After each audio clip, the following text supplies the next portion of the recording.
Jauh di dalam rimbunnya hutan tropis Kalimantan, di bawah kanopi hijau yang lebat, hidup sesosok makhluk yang luar biasa. Namanya berasal dari dua kata, orang dan hutan. Ya, dialah orang utan, si manusia hutan yang legendaris. Mari kita masuki dunia mereka yang menakjubkan. Sebuah petualangan di pukuk-pukuk pohon tertinggi di Indonesia. Lihatlah betapa mengagumkannya mereka. Dengan lengan yang panjang dan kuat, orang utan adalah pemanjat ulung. Rentangan tangannya bahkan bisa mencapai lebih dari 2 meter.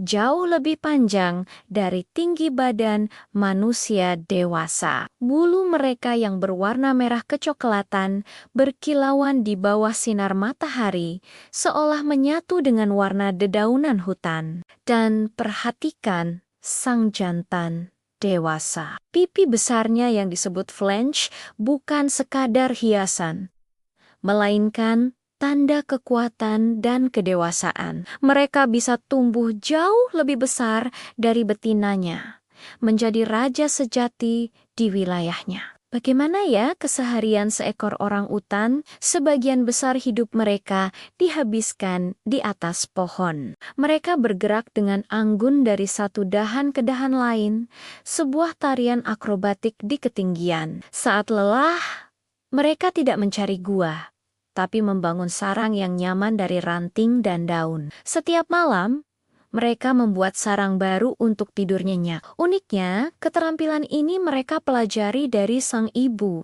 Menu makanan mereka pun sangat sehat. Loh, buah-buahan liar seperti durian hutan dan buah ara adalah favoritnya. Saat haus dan tidak menemukan air, mereka akan menggunakan daun lebar untuk menampung air hujan, seperti memakai gelas alami. Cerdas sekali kan? Hubungan paling erat di dunia orang utan adalah ikatan antara ibu dan anaknya. Seekor bayi orang utan akan tinggal bersama ibunya selama bertahun-tahun, bahkan sampai usia 8 tahun. Sang ibu akan mengajarinya semua hal penting untuk bertahan hidup.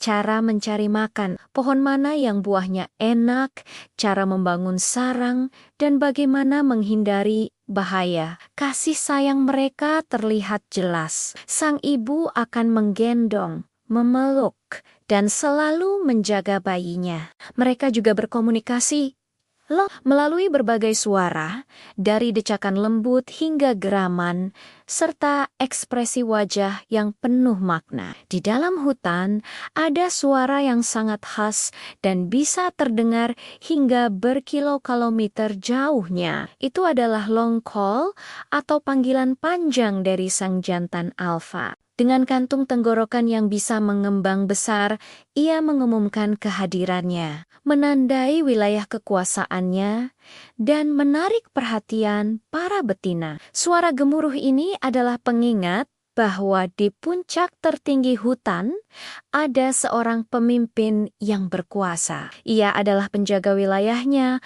memastikan kelangsungan hidup kelompoknya di tengah belantara. Jangan pernah meremehkan kecerdasan orang utan. Mereka adalah salah satu primata paling pintar di dunia. Mereka mampu menggunakan alat sederhana, misalnya memakai tongkat untuk mengambil serangga dari lubang pohon, atau menggunakan daun besar sebagai payung saat hujan. Ingatan mereka juga luar biasa kuat. Mereka memiliki semacam peta mental di dalam kepala mereka, yang membantu mereka mengingat lokasi pohon buah favoritnya.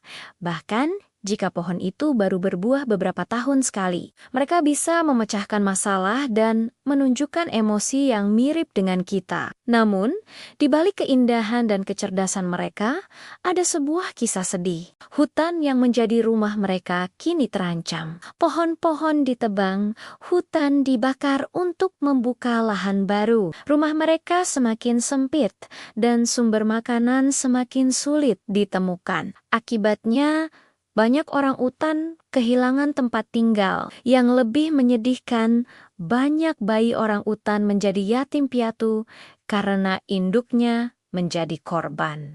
Tanpa induknya, mereka tidak akan bisa bertahan hidup sendirian di alam liar.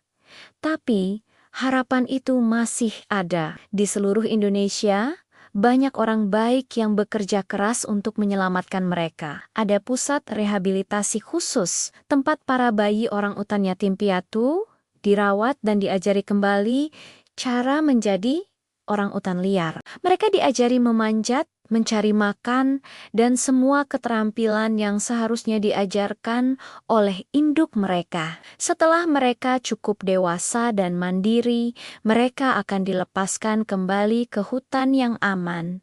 Kembali ke rumah mereka yang sesungguhnya. Kisah orang utan adalah cerminan dari kisah hutan kita. Mereka adalah penjaga ekosistem yang sangat penting. Dengan memakan buah dan menyebar bijinya ke seluruh hutan, mereka membantu pohon-pohon baru untuk tumbuh. Mereka adalah tukang kebun alami hutan Kalimantan. Menyelamatkan mereka berarti kita juga menyelamatkan ratusan spesies lain yang bergantung pada hutan yang sehat. Masa depan manusia hutan ini ada di tangan kita semua. Dengan tindakan sederhana seperti menjaga kebersihan, tidak membuang sampah sembarangan, dan mendukung produk yang ramah lingkungan, kita sudah ikut membantu. Karena jika kita menjaga hutan, kita tidak hanya menyelamatkan orang utan, kita juga menyelamatkan bumi kita. Terima kasih sudah mengikuti petualangan kami di hutan Kalimantan. Mari bersama-sama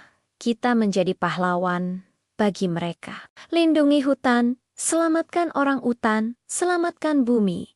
Sampai jumpa di video selanjutnya.